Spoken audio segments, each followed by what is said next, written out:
Halo, kami dari kelompok C5 akan mempresentasikan pengantar bisnis kami tentang sekuritas. Sekuritas adalah surat utang yang dapat dicairkan menjadi uang atau kas dengan cepat. Dengan sifatnya yang liquid, sekuritas dapat ditransaksikan dan dijual dengan cepat. Sekuritas juga diartikan sebagai bentuk kepemilikan atas aset atau kekayaan dari perusahaan yang menerbitkan sekuritas. Pasar sekuritas adalah komponen dari pasar keuangan yang lebih luas, di mana sekuritas dapat dibeli dan dijual transaksi ekonomi, berdasarkan permintaan dan penawaran.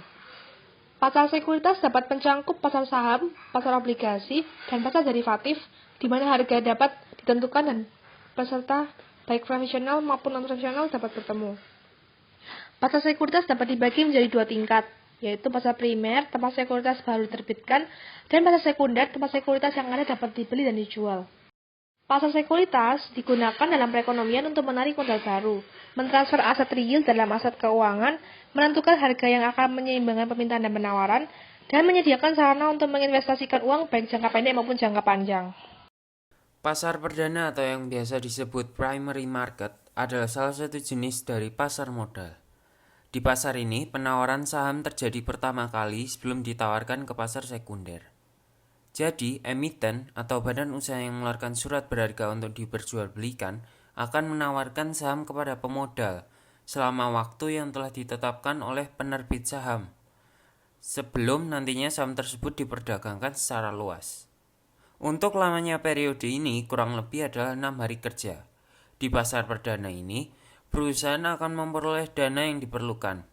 Perusahaan akan memperoleh dana hasil dari emisi yang dapat digunakan untuk berbagai hal, seperti mengembangkan dan memperluas barang modal, untuk memproduksi barang dan jasa, membayar hutang-hutang, dan juga memperbaiki struktur permodalan.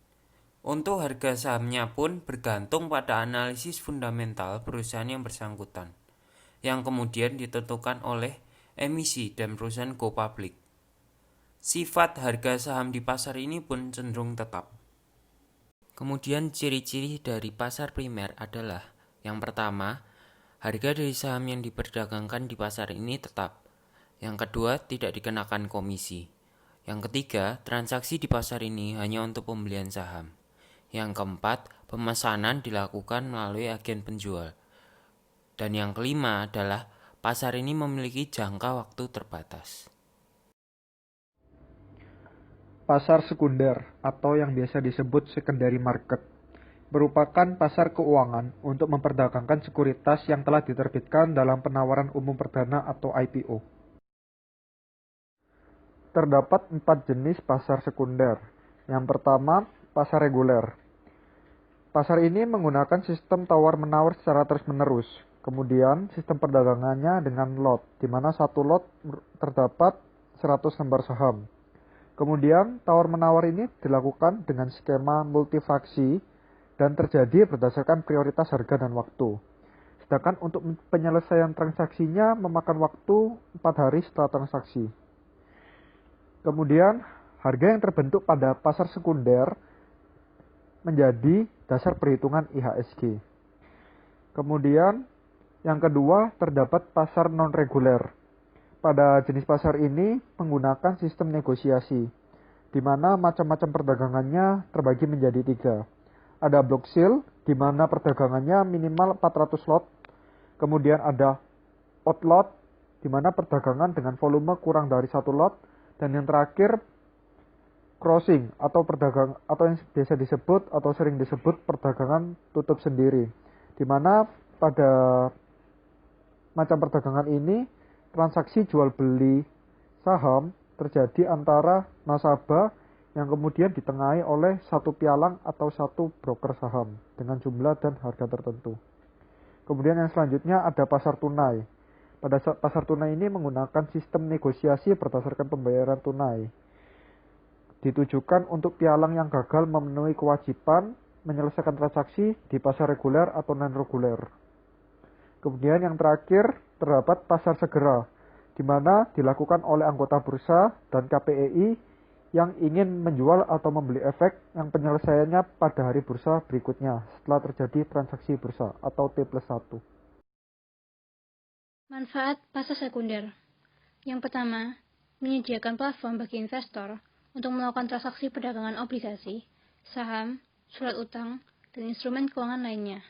Yang kedua, transaksi dapat dilakukan kapan saja, dan pasar memungkinkan untuk perdagangan aktif, sehingga ada pembelian atau penjualan langsung dengan sedikit variasi harga di antara transaksi yang berbeda. Yang ketiga, terdapat kontinuitas dalam perdagangan yang dapat meningkatkan likuiditas aset yang diperdagangkan di pasar ini, sehingga pasar sekunder ini sangat liquid dan transparan.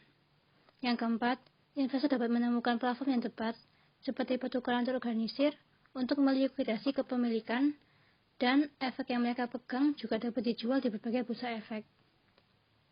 Yang kelima, informasi tentang harga transaksi berada dalam domain publik yang memungkinkan investor untuk memutuskannya. Yang keenam, bermanfaat sebagai indikasi ekonomi suatu negara dan penghubung antara tabungan dan investasi.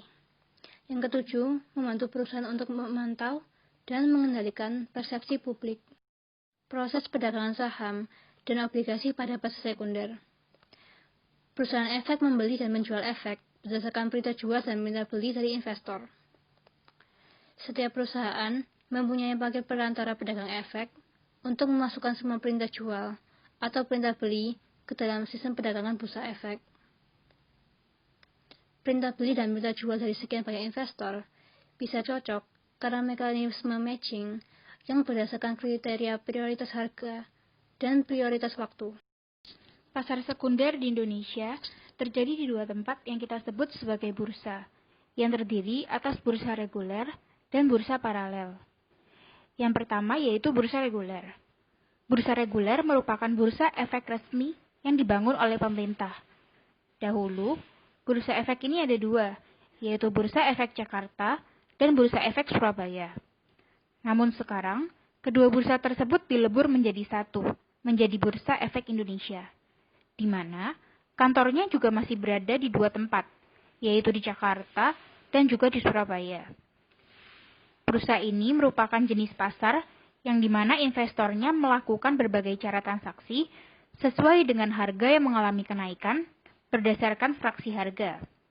Transaksi yang dilakukan akan memanfaatkan beberapa jenis tawar-menawar secara konsisten dan terus-menerus sesuai dengan periode dagang yang Selanjutnya ada bursa paralel, yaitu sebuah sistem perdagangan efek yang sudah terorganisir di luar bursa efek resmi atau bursa reguler, dengan bentuk pasarnya berupa pasar sekunder yang diatur dan diselenggarakan oleh Perserikatan Perdagangan Uang dan juga efek-efek atau biasa disebut sebagai PPUE. Bursa paralel ini juga dikenal dengan sebutan over the counter. Hal ini karena pertemuan antara penjual dan juga pembeli tidak dilakukan di suatu tempat tertentu, namun tersebar di antara kantor-kantor para broker atau dealer. Bursa ini menjadi alternatif bagi perusahaan go public untuk menjual-belikan efeknya. Sekian dari kelompok kami, terima kasih.